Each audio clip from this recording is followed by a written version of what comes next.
বন্ধুরা, বিষয়টা হচ্ছে এখন ধূমকেতু কিন্তু ঝড় নয়, এখন ধূমকেতু কিন্তু সাইক্লোনে পরিণত হয়েছে। এখন কোথাও গিয়ে ধূমকেতু কিন্তু একটা মারাত্মক মারাত্মক টাইফুল ঝড়ে পরিণত হয়েছে, যে ঝড়কে থামানোর সার্থক কারণ নেই। সো এখন আমি এই ভিডিওতে কথা বলবো দুর্দান্ত অনেকগুলো বিষয়কে নিয়ে। তার আগে ছোট্ট একটি কথা, এই ভাইটার চ্যানেলটিকে সাবস্ক্রাইব করে পাশে থাকুন। তো প্রথম যে বিষয়টা, এটা আমরা প্রত্যেকে কিন্তু জানি যে সাউথ সিটি মলে সকাল 7টার সময় একটা শো দেওয়া হয়েছিল এবং সেই শোটা কিন্তু পুরো কমপ্লিটলি হাউসফুল হয়ে গেছে। এবং সাউথ সিটি মলে ধূমকেতু যে কটা শো আমরা দেখতে পেয়েছি, প্রত্যেকটা শো হাউসফুল হয়ে গেছে। এবং প্রথম শো হিসেবে সাউথ সিটি মলে 7টার শোটা আমরা কিন্তু দেখতে পেয়েছিলাম। এখন বিষয়টা আরো একটা শো, সেটা কল্যাণী মাল্টিপ্লেক্স সঙ্গম। সেখানে কিন্তু 7:50-এ একটা শো দেওয়া হয়েছে এবং সেই পার্টিকুলার শোটাও হাউসফুলের পথে এগোচ্ছে। অর্থাৎ ধূমকেতুর দাপট কিন্তু জ্বলছে। যে কটা শো দেওয়া হয়েছে প্রত্যেকটা শো কিন্তু হাউসফুল যাচ্ছে এবং সেই জন্যই দর্শকের চাহিদার উপর ভিত্তি করে কল্যাণী মাল্টিপ্লেক্সে কিন্তু শোয়ের সংখ্যা বাড়ানো হয়েছে। এটা একটা কলকাতার মধ্যে বড় মাল্টিপ্লেক্স চেন। তো সেখানে সাউথ সিটি মলের পর কিন্তু যদি কোনো শো থাকে সেটা হচ্ছে 7:30। তোমরা কারা কারা কল্যাণী থেকে দেখবে অবশ্যই কিন্তু কমেন্ট করতে পারো। দ্বিতীয়ত যে বিষয়টাকে নিয়ে বলবো সেটা বালুরঘাট। বালুরঘাটে মারাত্মক লেভেলের রেসপন্স। বালুরঘাটে প্রত্যেকটা জায়গায় দারুণ রেসপন্স পাচ্ছে। কোথাও গিয়ে ধূমকেতু SBF স্পেস সিনেমাস বলি বা তার সঙ্গে সঙ্গে কল্যাণী টকিজ বলি, সেখানে কিন্তু প্রায় হাউসফুল যাচ্ছে।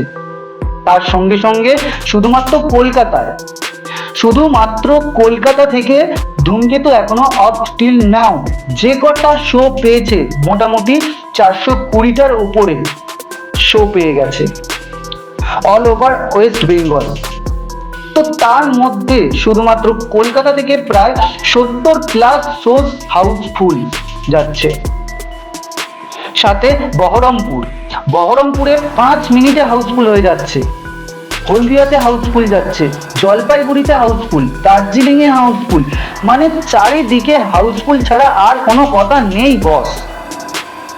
ধূমকেতু মিনিয়া চলছে।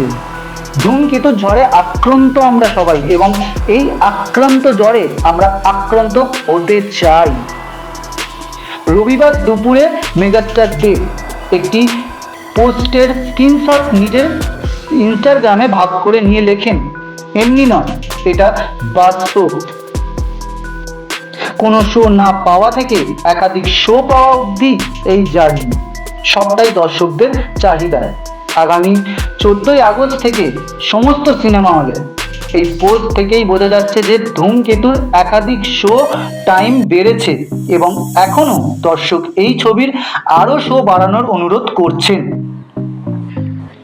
ওই পোস্টে দেখা যাচ্ছে কলকাতার প্রিয়া সিনেমা হলের কর্ণধর অরিজিৎ দত্তকে মন্তব্য করতে তিনি লিখেছেন, এটা সত্যিই অবিশ্বাস্য যেভাবে ছবির অ্যাডভান্স বুকিং হয়েছে। উল্লেখ্য, ইতিমধ্যেই ধূমকেতুর প্রায় 15,500-এর বেশি অ্যাডভান্স টিকিট বুকিং হয়ে গেছে। সেই আপডেট ইতিমধ্যেই নিজেদের সোশ্যাল মিডিয়ায় ভাগ করে নিয়েছেন প্রযোজক রানা সরকার ও দেব। সো বন্ধুরা, তোমরা ধূমকেতু ফার্স্ট শো কোথায় দেখতে যাচ্ছ অবশ্যই কিন্তু কমেন্ট বক্সে আমাকে শেয়ার করতে পারো। দেখা হচ্ছে নেক্সট ভিডিওতে। ধন্যবাদ।